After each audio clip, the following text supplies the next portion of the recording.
우리 옆에 있는 분들하고 좀 인사 좀 나눌까요? 안녕하세요. 한 주 동안 안녕하셨습니까? 또 우리 가정에서 예배하는 분들도 안녕하십니까? 성경에 보면 하나님이 귀에 쓰셨던 많은 인물들이 있습니다. 그 중에 한 사람이 사무엘입니다. 우리가 읽고 있는 이 사무엘서의 앞부분에 주인공처럼 나오는 사람이 사무엘인데 하나님이 귀에 쓰신 사람입니다. 사무엘 하면 사사, 선지자 또는 제사장이라고 얘기합니다. 사사는 재판하는 사람입니다. 어떤 한 지역의 어떤 지파의 지도자 역할을 감당했던 사람이고, 또 선지자는 하나님의 말씀을 전하는 사람이고, 제사장은 백성을 위해서 또 하나님 앞에 제사를 드리고 말씀을 가르치는 역할을 했던 사람입니다. 근데 이전의 사사들은 한 지역에만 영향력이 있었어요. 어느 지역에만 영향을 미치는 사람이었다면 이 사무엘은 전국적으로 큰 영향력을 미치는 사람입니다. 이 사무엘이 이처럼 영향을 미칠 수 있었던 이유가 뭔가? 사무엘을 사무엘 되게 했던 것이 무엇인가? 한마디로 얘기하면 기도입니다. 기도. 사무엘을 사무엘 되게 만든 것은 기도입니다. 이 사무엘이라고 하는 이름의 뜻이 무엇이냐면 하나님이 나의 기도를 들으셨다. 하나님이 나의 기도를 들으셨다라고 하는 뜻이 사무엘입니다. 그러니까 사무엘은 특별히 기도와 연관되어진 사람이었고, 그의 어머니 한나가 사무엘의 이름을 지었는데 그 아들의 이름을 사무엘이라고 지었던 것입니다. 오늘은 어린이 주일입니다. 어린이 주일. 특별히 어린이들을 기억하면서 하나님 앞에 예배하는 주일이고, 우리에게 준 그 어린이들을 주의 말씀을 잘 양육하겠다라고 하나님 앞에 다짐하면서 드리는 주일이 어린이 주일입니다. 이 어린이 주일은 1856년도에 어느 한 교회에서 처음 시작되었습니다.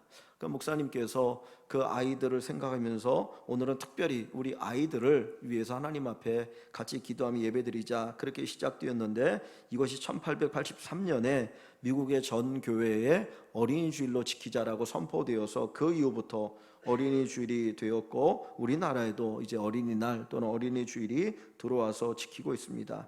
사실 옛날에는 어린이에 대해서 되게 무관심했죠. 성경에도 보면 사람의 숫자를 셀 때 어린이는 세지 않았어요. 어린이뿐만 아니라 여자들도 세지 않았죠. 그래서 예수님이 오병이어의 기적을 일으켰을 때 여자와 어린이 외에 5,000명이 먹었다. 그러니까 여자나 어린이들을 이렇게 되게 이렇게 등한시했던 것을 볼 수가 있고요. 뭐 우리나라도 옛날에 어린이들을 되게 등한시했던 것을 알 수가 있습니다. 그런데 그 어린이들에 대해서 조금 더 관심을 갖고 그 아이들을 말씀을 잘 가르치자라고 하는 의미에서 어린이 주일을 이제 만들게 되었습니다. 그래서 1870년에 어린이를 위해서 이제 예배를 드리면서 앞에다 이렇게 꽃장식을 했다 그래요.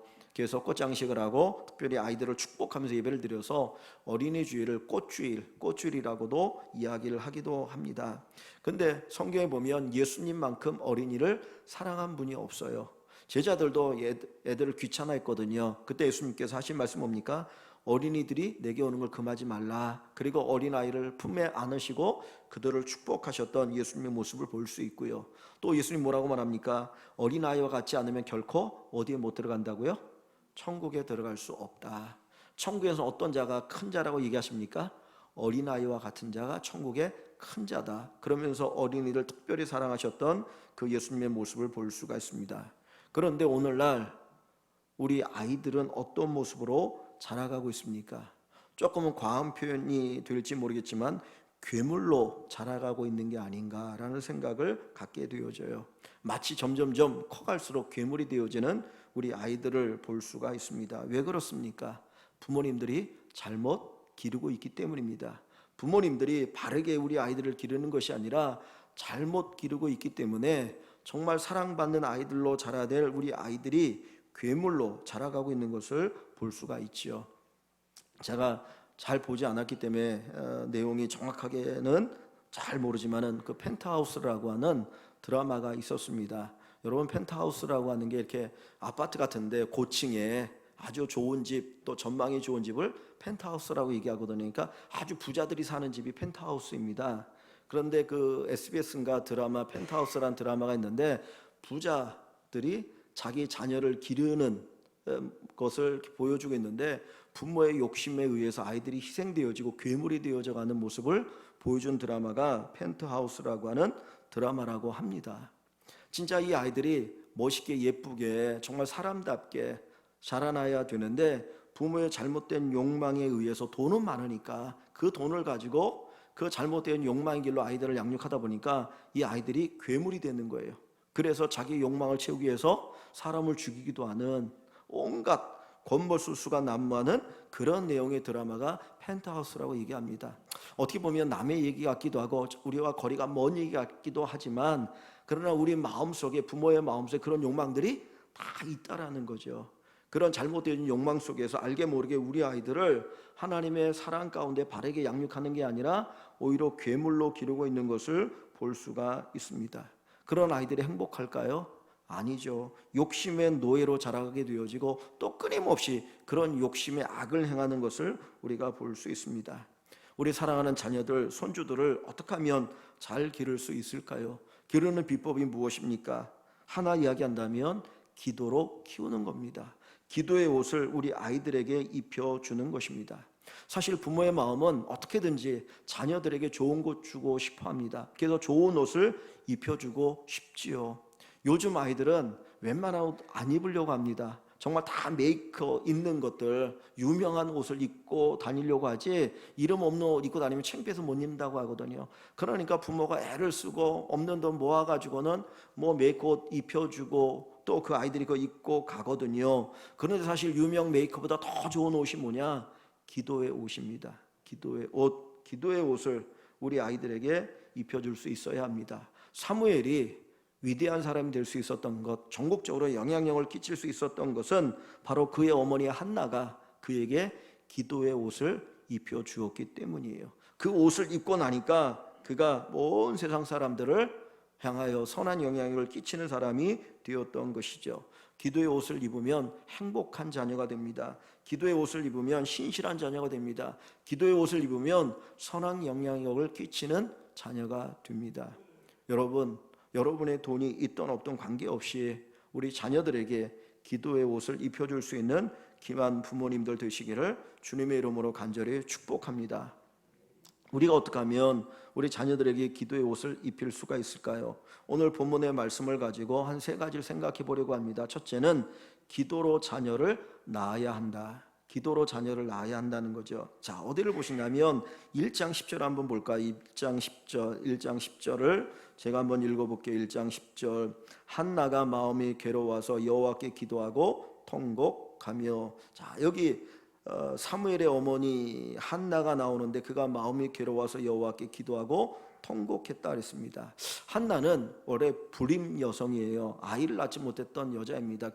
결혼한 지 오래됐는데도 자식이 없으니까 남편 엘가나가 대를 잇기 위해서 두 번째 부인을 얻었는데 그 부인의 이름이 분인나예요. 분인나. 근데 이 여자가 결혼하고 얼마 안 돼가지고는 임신을 한 거예요. 그리고 아이를 낳고 나니까 이제 교만해졌어요. 나는 자식을 낳았는데 너는 못 낳았지. 그러면서 막 한나를 그냥 들들 볶습니다. 괴롭게 합니다. 그러니까 한나가 너무 괴로운 거예요. 가슴이 아팠습니다. 밥도 제대로 먹지 못하고 우울증에 걸려가지고 괴로울 고통 가운데 있을 때 이 한나가 하나님 앞에 기도를 합니다. 뭘 기도합니까? 10절에 여호와께 마음이 괴로워서 여호와께 기도하며 통곡하며. 얼마나 힘들고 괴로우면 통곡하면서 기도하겠습니까? 근데 그 기도의 내용이 뭐예요? 1절에 보면 서원하 이르되 만군의 여호와여 만일 주의 여종의 고통을 돌보시고 나를 기억하사 주의 여종을 잊지 아니하시고 주의 여종에게 아들을 주시면 내가 그의 평생의 그를 여호와께 드리고 삭도를 그의 머리에 되지 않겠나이다.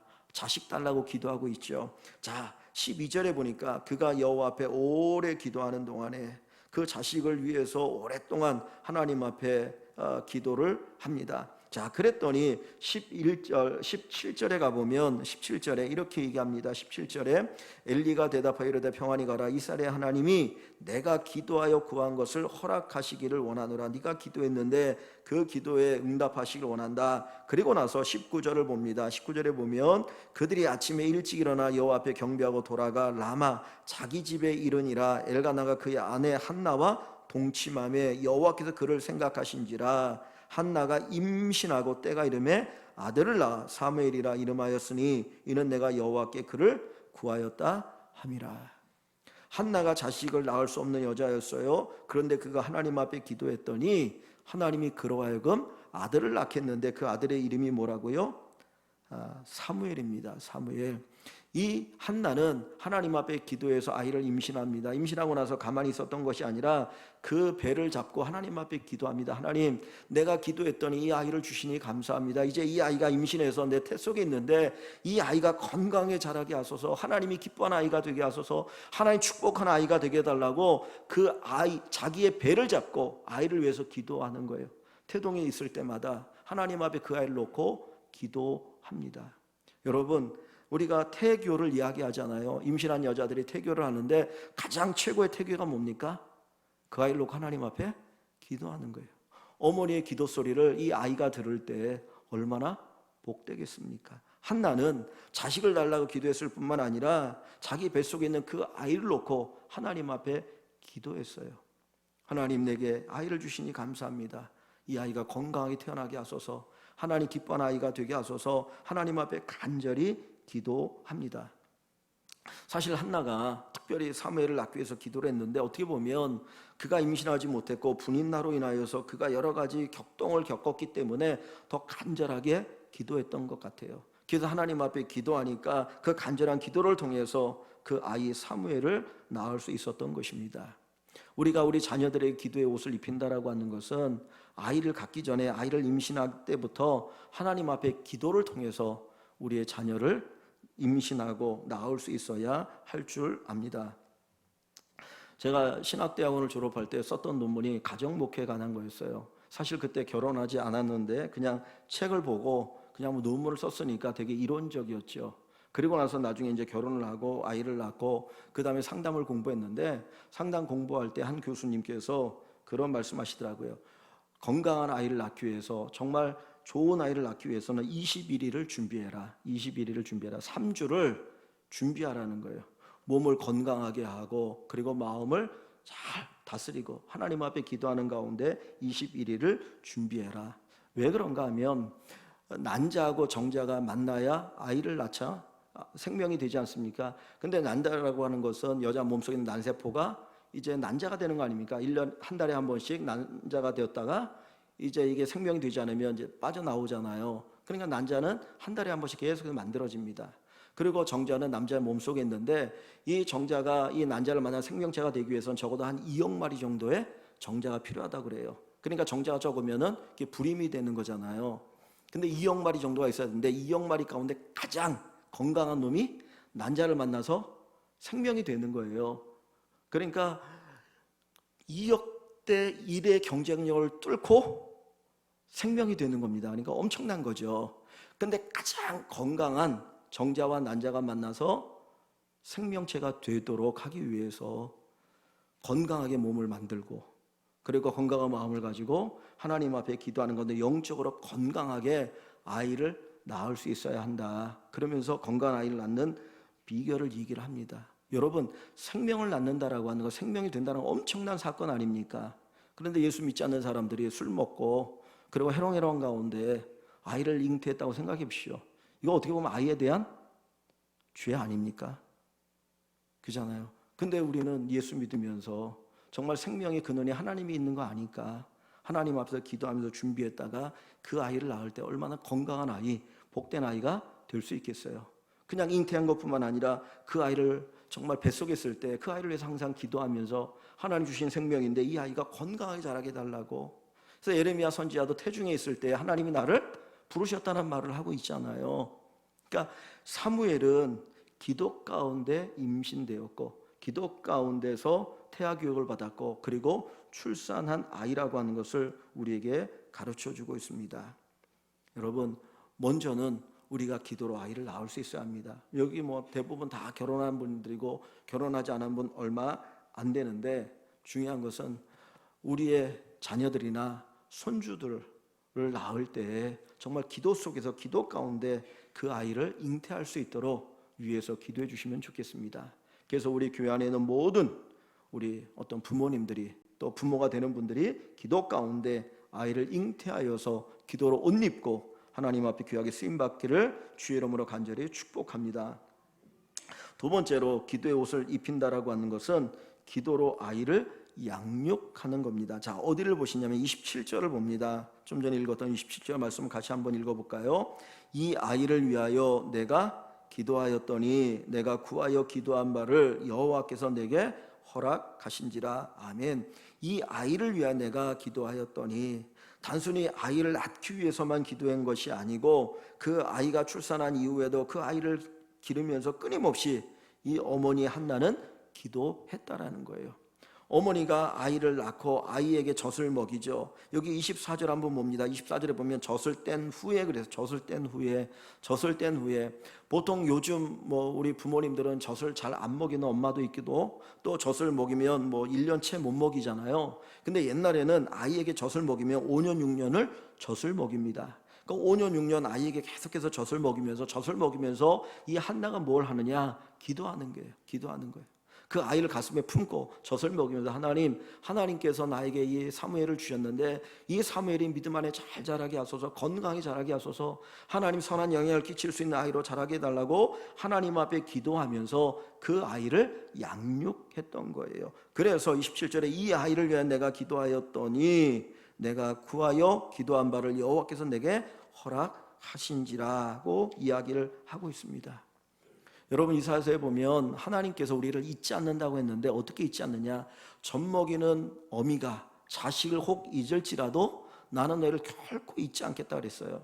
여러분, 젖을 먹이는 어머니가 자식을 잊을 수 있나요? 없잖아요, 그죠? 왜냐하면 젖 먹일 때가 되면 젖이 불고 계속 먹여야 돼. 안 먹이면 고통스럽잖아요. 그러니까 잊을 수가 없는 거예요. 그래서 하나님은 혹 젖 먹이는 어미가 자식을 잊는다 할지라도 나는 결코 너희를 잊지 않는다. 하나님이 항상 기억한다는 거죠. 근데 이 한나가 이 사무엘을 낳고 기르면서 계속 젖을 먹입니다. 그러면 젖 먹일 때마다 그가 뭘 합니까? 기도하는 거예요. 기도.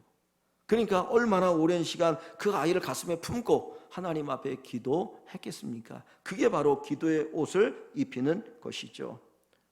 젖을 먹이는 것을 잊을 수 없는 것처럼 한나는 결코 기도하는 것을 잊지 않았다라고 하는 것입니다. 사랑하는 성도 여러분, 우리의 자녀들을 양육할 때, 우리의 손주들을 양육할 때 기도로 우리의 자녀에게 옷을 입혀야 합니다. 사실 부모가 생활 수준에 따라서, 여건에 따라서 자녀들에게 좋은 옷을 입힐 수도 있고 그렇지 못한 옷을 입혀줄 수도 있어요. 사실 자녀들에게 다 좋은 거 주고 싶지요. 좋은 옷 입혀주고 메이크업 입혀주고 싶지요. 그러나 생활 여건이 안 되면 그런 옷 못 입히잖아요. 그럼 어쩔 수 없잖아요.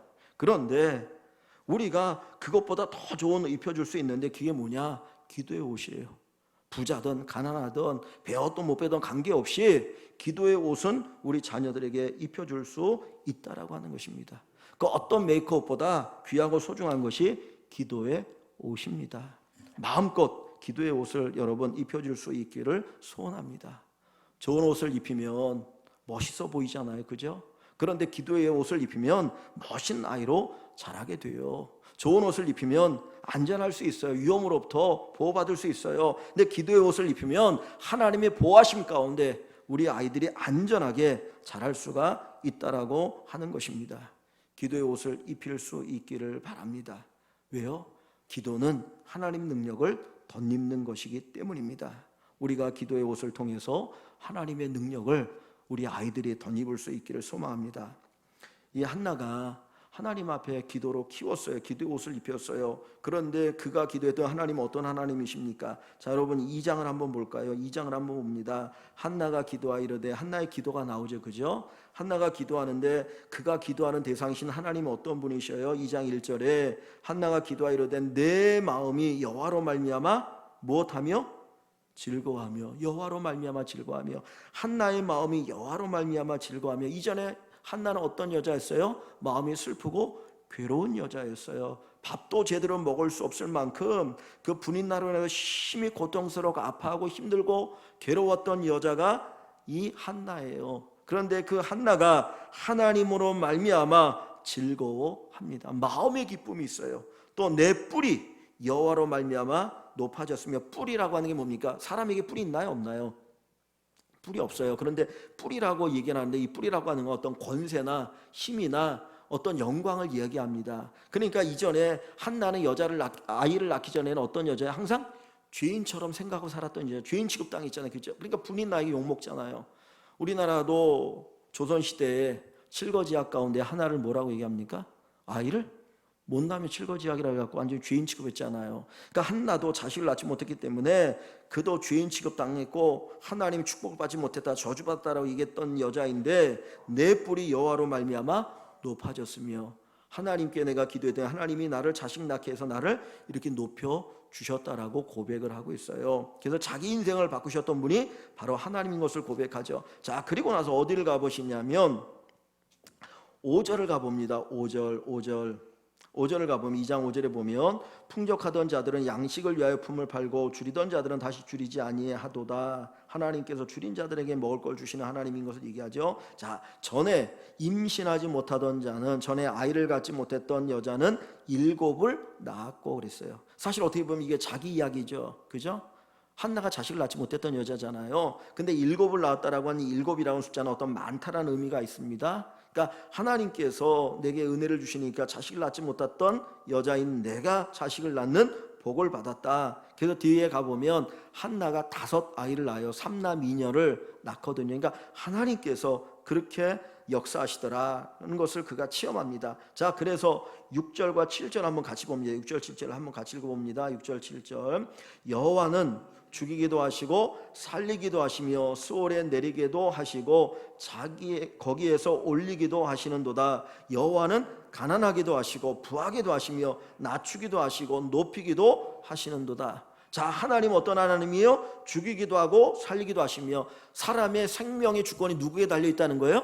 하나님에게 있다는 거예요. 자, 7절에 여호와는 가난하기도 하시고 부하기도 하시고 낮추기도 하고 높이기도 하시도다. 우리 아이를 높일 수 있는 분이 누구예요? 하나님이시는 거예요. 우리 아이들을 부하게 하실 수 있는 분이 누구라는 거예요? 하나님이시라는 거죠. 한나는 그걸 알았기 때문에 그 아이를 위해서 하나님 앞에 기도하는 겁니다. 우리가 기도하는 대상은 우리 자녀들의 생사화복을 주관하시는 하나님이시죠. 그 하나님 앞에 우리가 내어놓고 기도하는 것이죠. 사무엘이 자라나는 시대는 얼마나 악한 시대인지 제사장의 아들들까지 완전히 타락한 시대였어요. 그러니까 성경에 이 사무엘이 태어난 시대를 사사시대라고 얘기합니다.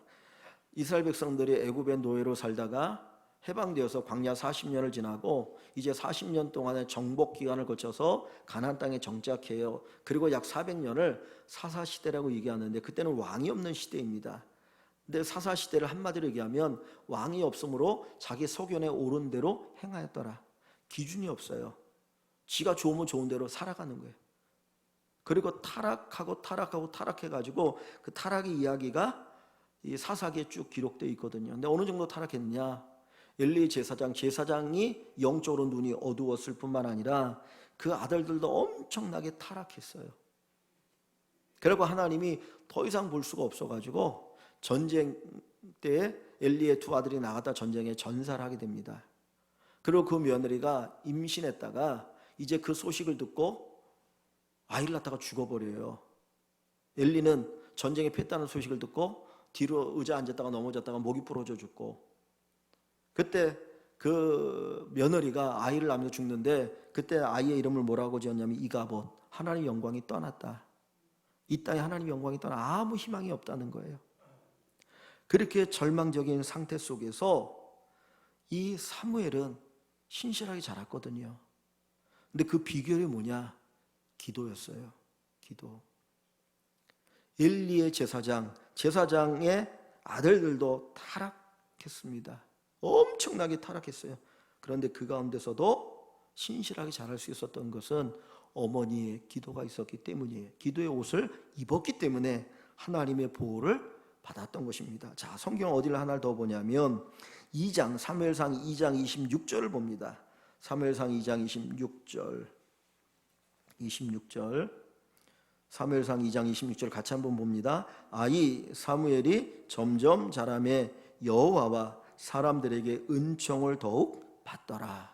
자, 사무엘이 점점 자라가는데 자라갈수록 어떻게 해요? 하나님과 사람들에게 무엇을 받아요? 은총을 입더라. 은총을 받더라 그랬어요. 얼마나 축복됩니까? 말씀, 기도로 우리 아이들을 옷 입히면 하나님께서 이와 같은 복을 주신다는 거예요. 세상이 얼마나 악합니까? 그죠? 얼마나 무섭습니까? 얼마나 어둡습니까?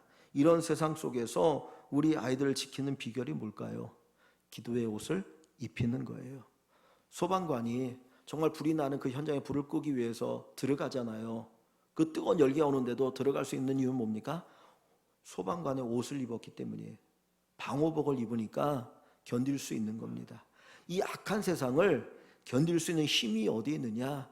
기도의 옷을 입혀주면 하나님이 우리 아이들을 지키시고 보호하여 주셔요. 그래서 우리 자녀들을 위해서 기도해야 합니다. 우리 손주들을 위해서 기도해야 합니다. 자식들은 이해 못할 수 있어요. 잘 못해주고 다른 아이들이 다 누리고 사는 것 못 누리고 살면 부모 원망할 수 있어요. 그러나 내가 해줄 수 없어요. 그러나 우리가 해줄 수 있는 거 있잖아요. 뭐예요? 기도해 줄 수 있잖아요. 하나님 앞에 기도하십시오. 더 간절히 무릎 꿇고 기도하십시오. 주님, 내가 다른 부모들이 해줄 수 있는 거 해줄 수 있는 형편이 안 됩니다. 그러나 제가 하나님께서 우리 아이를 사랑하시고 우리 아이의 진짜 부모 된 걸 제가 믿습니다. 기도하오니 이 아이 지켜주십시오. 그러면 시간이 흘러가면서 그 아이가 깨달아요. 진짜 내 부모가 나를 사랑하는 걸 깨닫고 하나님이 자기를 지켜주는 걸 깨닫고 하나님의 은혜 속에서 우리 아이들이 지혜롭고 건강하고 복되게 자라요. 하나님 지켜주지 않으면 안 됩니다. 목사님들 가운데는 큰 교회를 목회하는 목사님들도 있고 정말 작은 교회, 개척교회 10명도 안 되는 작은 교회를 목회하는 목사님들도 계셔요.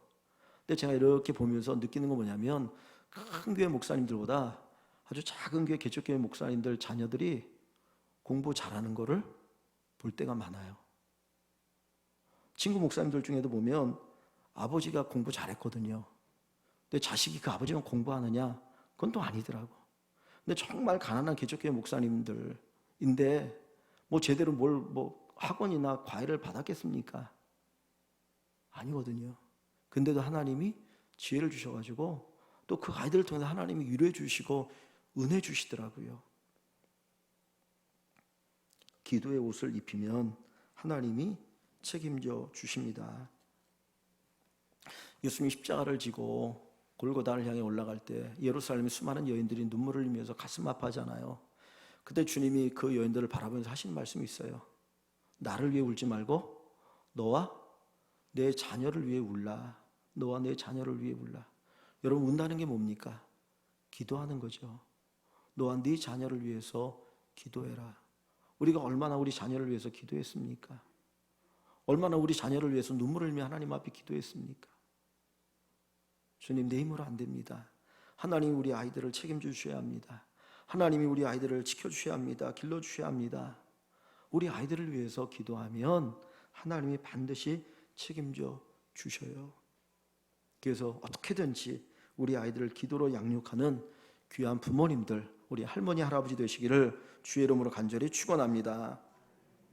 세 번째로 기도로 옷 입는다라고 하는 것은 스스로 기도의 사람이 되도록 키우는 것입니다. 자, 성경을 크게 두 구절을 봅니다. 7장 5절을 가볼까요? 사무엘상 7장 5절. 이스라엘 백성들이 블레셋과의 전쟁에서 패하여서 법궤를 빼앗겼습니다. 그리고 계속해서 이 블레셋으로 인하여서 고통과 어려움을 당하거든요. 자, 7장 5절 보면 그때 고통당할 때 이제 사무엘 선지자에게 이스라엘 백성들이 요청을 합니다. 우리를 위해서 기도해달라. 그랬더니 7장 5절에 사무엘이 하는 이야기가 나와요. 같이 한번 읽어볼까요? 7장 5절. 사무엘이 이르되 온 이스라엘은 미스바로 모이라. 내가 너희를 위하여 여호와께 기도하리라. 미스바로 모이라. 내가 너희를 위하여 여호와께 기도하리라. 사무엘이 하나님 앞에 기도합니다. 하나님 앞에 기도합니다. 그랬더니 그 기도를 통하여 하나님이 응답하셔서 그 하늘에서 큰 우레가 나오고 우박이 떨어지면서 이 블레셋이 결국은 다 쫓겨나게 됩니다. 자, 어디를 보냐면 13절을 봅니다. 13절 같이 한번 볼게요. 13절 7장 13절. 이에 블레셋 사람들이 굴복하여 다시는 이스라엘 지역 안에 들어오지 못하였으며 여호와의 손이 사무엘이 사는 날 동안에 블레셋 사람을 막으시매. 자, 다시는 블레셋이 이스라엘 지역에 들어오지도 못하였고 하나님의 손 여호와의 손이 사무엘이 사는 날 동안 사무엘이 기도하는 동안에 블레셋 사람을 막으셨다. 블레셋이라는 말이 영어로 팔레스타인이라는 말이에요. 지금 이스라엘 사람이 살고 있는 그 지역을 팔레스타인이라고 얘기하거든요. 팔레스타인이라고 얘기합니다. 그게 블레셋이에요. 원래 그 땅의 원래 이름은 뭐냐면 가나안이에요. 가나안. 그래서 성경에 가나안이라고 얘기하잖아요. 근데 그 가나안이라는 이름이 팔레스타인으로 이름이 바뀐 이유가 있습니다. 로마가 이 이스라엘을 유대를 점령하고 났는데 다른 식민지는 이렇게 조용한데 이 유대인들은 계속해서 막 이렇게 난을 일으키는 거예요. 그러니까 계속 어지러우니까 그 땅 계속 이렇게 봐가지고 이제 뭐 이렇게 군대를 주둔해가지고 막 억압을 합니다. 그러다가 그 땅의 이름을 지을 때에 야, 그 땅의 이름을 뭐라고 지으면 좋겠느냐 그랬어요. 황제가 물었더니 한 사람이 팔레스타인이라고 지읍시다. 왜냐하면 이스라엘 사람 유대인들은 블레셋이라는 이름만 들으면 깜짝깜짝 놀랍니다. 왜냐하면 그 역사적으로 블레셋에 너무 고통을 당하니까 그 이름을 그 땅 이름을 블레셋이라고 이름을 짓자는 거예요. 그래가지고 그 로마 시대부터 지금까지 그 땅 이름이 블레셋 팔레스타인이 되었어요. 그러니까 지금 거기가 뭐 가자지구 뭐 이쪽에 뭐 서안지구인데 거기에 팔레스타인은 진짜 블레셋 사람이 아니고 그 이슬람 사람들 그러니까 이스라엘이 망하고 난 이후에 아랍 사람들이 거기 와서 거주하며 살았는데 그냥 그 사람들 계속해서 그냥 팔레스타인이라고 이름을 부르고 있는 것뿐이거든요. 그러니까 이 이스라엘이 계속해서 엄청나게 이 블레셋에서 고통을 당했는데 사무엘이 기도하니까 어떤 결과가 있습니까? 하나님의 손이 사무엘이 사는 동안 사무엘이 기도하는 동안에 블레셋 사람을 막아주시는 거예요. 해로부터 고통으로부터 하나님이 막아주시더라. 자, 14절 봅니다. 블레셋 사람들이 이스라엘에게서 빼앗았던 성읍이 에그론부터 가드까지 이스라엘에게 어떻게 돼요? 회복돼요. 빼앗겼던 성읍이 기도했더니 회복이 되어지고, 자, 이스라엘이 그 사방 지역을 블레셋 사람의 손에서 도로 찾았고, 또 이스라엘과 아모리 사람 사이에 뭐가 있었더라? 평화가 있었더라. 남쪽에는 블레셋이 이스라엘을 괴롭혔고 북쪽에는 아모리 사람이 괴롭히거든요. 근데 하나님께서 보호하시니까 거기 평화가 있었다는 거예요. 기도의 사람이 될 때에 하나님의 은혜가 이스라엘 온 지역에 널리 퍼지게 됩니다. 자, 그리고 나서 그 12장을 가봅니다. 사무엘이 하는 이야기였습니다. 이제 사무엘이 은퇴할 때가 되어서 이스라엘 백성들 불러 모아놓고 이야기하는 설교를 하게 되는데 그 설교 내용의 끝부분입니다. 12장 13절 같이 봅니다. 12장 13절 나는 너희를 위하여 기도하기를 사무엘상 12장 13절 죄송합니다. 23절 사무엘상 12장 23절 죄송합니다. 23절 같이 한번 볼까요? 나는 너희를 위하여 기도하기를 쉬는 죄를 여호와 앞에 결단코 범하지 아니하고 선하고 의로운 길을 너희에게 가르칠 것인즉 아멘. 자, 사무엘 선지자가 이스라엘 백성들이 하는 얘기예요. 나는 너희를 위하여 여러분들을 위하여 무엇하기를 쉬는 죄? 기도하기를 쉬는 죄를 여호와 앞에 결단코 범하지 아니하고. 자, 여기 보면 뭐를 죄라고 얘기합니까? 기도를 쉬는 거, 기도하지 않는 거. 여러분, 기도하지 않는 걸 여러분 죄라고 생각해 보신 적 있으세요? 내가 기도하지 않는 것을 죄라고 생각해 본 적 있습니까? 우리는 보통 그런 생각이 없잖아요. 조금 내가 기도했네 생각하지 기도하지 않은 것을 죄라고 생각해 본 적이 거의 없어요. 근데 사무엘은 뭐라고 말합니까? 나는 너희를 위해 기도하기를 쉬는 죄를 여호와 앞에 결단코 범하지 않겠다. 사무엘이 기도의 사람이 되었던 것이죠. 그는 기도를 통해 하나님과 친밀했고 하나님의 마음을 알았고 닮았고 하나님의 능력을 체험하게 돼요. 자, 그래서 어디를 보시냐면 3장을 한번 가봅니다. 3장 사무엘상 3장 19절. 자, 하나님께서 이 기도의 사람 사무엘을 어떻게 들어 쓰셨는지 3장 19절 20절을 보겠습니다. 3장 19절 20절. 사무엘이 자라매, 이제 사무엘이 점점 나이가 먹어갈 때예요. 앞부분에 있으니까 얘기했죠. 여호와께서 누구와 함께 하셔요? 사무엘과 함께 하셔서 그의 말, 그가 하는 말, 그죠? 사무엘이 하는 말이 하나도 땅에 떨어지지 않게 하시니, 말이 땅에 떨어진다는 게 뭡니까? 헛되지 않게 한다는 거지, 그죠? 그러니까 사무엘이 하는 말 그대로 다 이루어지는 거예요. 그러니까 백성들이 사무엘이 하는 말에 대해서 다 귀를 기울였고 다 믿었고 신뢰했다라는 거예요. 하나님 그 말에 대해서 책임지고 역사하셨다는 거죠. 그래서 단에서부터 브엘세바까지 온 이스라엘이 사무엘은 여호와의 선지자로 세우심을 입은 줄을 알았더라. 뭐가? 기도를 통해서 그 사무엘이 이와 같이 하나님 앞에 귀하게 쓰임 받은 것을 이야기하고 있습니다. 우리 자녀들을 기도의 사람으로 키우시기를 바랍니다.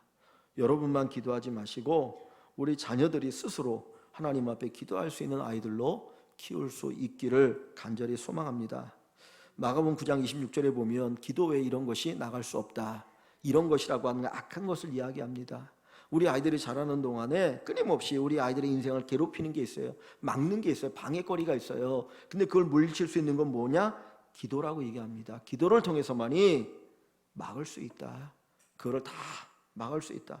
누가복음 3장 21절에 보면 예수님이 기도하실 때 하늘이 열렸다 그랬어요. 하늘이 열려야 복이 임합니다. 복은 하늘에서 오는 거거든요. 하늘이 열려야 복이 임합니다. 우리가 기도할 때 하늘이 열리고 하나님이 주시는 복을 받을 수 있어요. 우리 아이들이 기도할 때, 우리 부모님들이 기도할 때 하늘이 열리고 하나님의 복이 임하기를 소망합니다. 마태복음 5장 44절에 보면 박해하는 자를 위해서 기도하라, 너를 박해하는 자를 위해서 기도하라. 이 말을 바꾸면 뭡니까? 기도하지 않으면 사랑할 수 없어요. 기도하지 않으면 원수 사랑할 수 없습니다. 기도해야 사랑의 사람이 될 수 있다는 거예요. 내가 많이 사랑하면 사랑할 만큼 사람은 큰 사람이 되는 거죠. 사랑하는 사람이 많아야, 내가 많은 사람을 사랑할 수 있어야, 그래야 큰 사람이 될 수 있고 좋은 지도자가 될 수가 있습니다. 기도할 때 하나님이 우리에게 지혜를 주시고 우리 자녀들에게 지혜를 주십니다. 여러분, 지식과 지혜의 차이점이 뭡니까? 지식은 과거적인 거예요, 그죠? 지식은 과거적인 거잖아요. 어떤 사실에 대해서 아는 것이 지식이잖아요. 지혜는 뭡니까? 그거는 미래적이에요, 그죠? 미래적이. 그 지식을 활용할 줄 아는 능력이 지혜예요, 지혜. 근데 하나님은 지식의 근본이기도 하고 지혜의 근본이셔요. 우리 아이들이 지식이 많아도 지혜가 없으면 그 지식을 쓸 수가 없어요. 좋은 지도자가 될 수도 없고 사랑을 끼칠 수도 없어요. 하나님이 지혜를 주셔야 합니다. 그래서 기도하면 우리 자녀들이 지혜의 사람으로 자랄 수가 있게 됩니다. 우리 부모님들이, 우리 할머니 할아버지가 우리 아이들에게, 우리 손주들에게 꼭 기도의 옷을 입혀주시는 분들이 되시길 바랍니다. 누구나 할 수 있어요. 누구나 할 수 있어요. 누구나 할 수 있어요. 여러분, 내가 좀 가난해도 할 수 있는 게 기도입니다. 그리고 하나님은 기도를 통해서 역사하십니다. 가장 쉬우면서도 가장 어려운 것이 또 기도일 수 있어요. 하늘의 문을 여는 열쇠가 기도입니다. 그래서 우리 아이들에게 최고의 선물이 기도입니다. 어떻게든지 기도해 주시는 부모님이 되시기를 바랍니다. 브루스라고 하는 분이 이런 말을 하셨더라고요. 기도 없이 사는 것은 가장 저주스러운 일이요. 기도 없이 사는 것은 가장 저주스러운 일이요. 말할 수 없이 어리석은 것이다. 기도 없이 사는 것은 가장 저주스러운 일이다. 그죠? 스스로 저주를 자초하는 인생이 아니라 하나님의 축복을 받고 우리 아이들이 하나님 축복 가운데 자라갈 수 있도록 기도의 옷을 입혀주시는 우리 귀한 부모님들 되시기를 주의 이름으로 간절히 축원합니다.